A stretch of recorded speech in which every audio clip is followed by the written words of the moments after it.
was not over. Before the poor player's body was cold, the headmaster was struck down.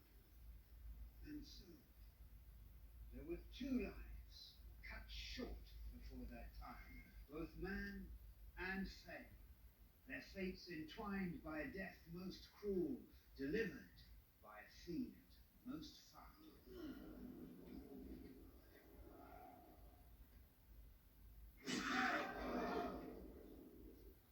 But will they get the justice they deserve?